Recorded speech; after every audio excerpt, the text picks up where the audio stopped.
كل سنة وانتوا طيبين. خلاص رمضان ما عادش فاضل عليه غير ايام والعيد داخل علينا، ومعروف ان اول يوم عيد بناكل فتة. هنعمل النهاردة فتة موزة خطيرة، وفي ناس بتحب تعملها بالضاني بس انا بفضلها بالموزة. اول حاجة هننزل بمعلقة سمنة كبيرة وعليها شوية زيت بس عشان السمنة ما تتحرقش، وهننزل باللحمة بتاعتنا تاخد تشويحة حلوة. انا حطيت الموزة على بعضها، في ناس بتحط اللحمة قطع بس انا حبيت اعملها كلها على بعضها. وبعد كده هننزل بالمطيبات، ورق لورا وحبات مستكة وحبهان، وهننزل عندنا ببصل وطماطم وجزر وملح وفلفل بس كده. وبعد كده هنسيبها تكمل سواها ونعمل العيش بتاعنا نحمصه. انا بقطعه مربعات صغيرة عشان يبقى شكله حلو، في ناس بتكسره كده عادي، في ناس بتعمله بالعيش البلدي بس انا بفضل فيها العيش الشامي. وبندخل العيش في الاير فراير على درجة حرارة 180 لمدة 10 دقايق بالكتير. بعد كده بقى نيجي للتقلية بتاعتنا، ودي اهم حاجة. 4-5 معالق من الزيت هننزل عليهم بحوالي 5-6 فصوص من الثوم، ونديلهم بس تحميرة صغيرة ومعلقة كبيرة من الكزبرة ونقلب.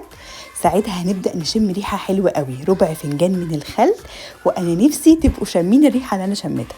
هننزل بعصير الطماطم، نص معلقة من السكر، معلقة صغيرة من الملح وفلفل الاسود بس. ونيجي نعمل بقى الرز بتاعنا. الاول بننزل بالرز في معلقة كبيرة من السمنة او الزيت والسمنة على بعض، وبنقلب كده في الرز شوية علشان يبقى الرز بتاعنا متفلفل.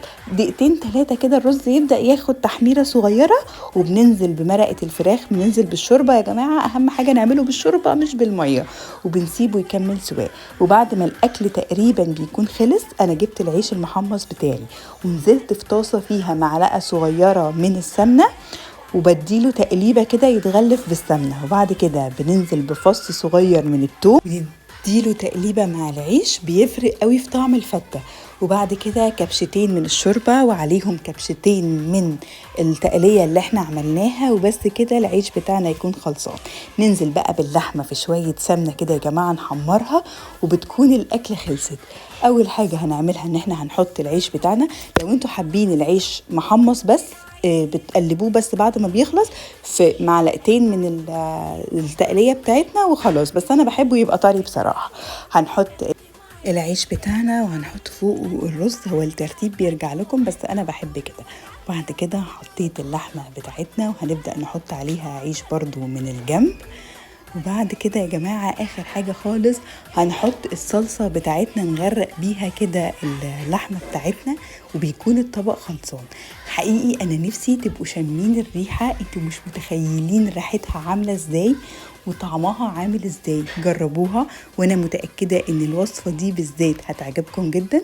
جربوها، وألف هنا، وكل سنة وانتم طيبين يا رب.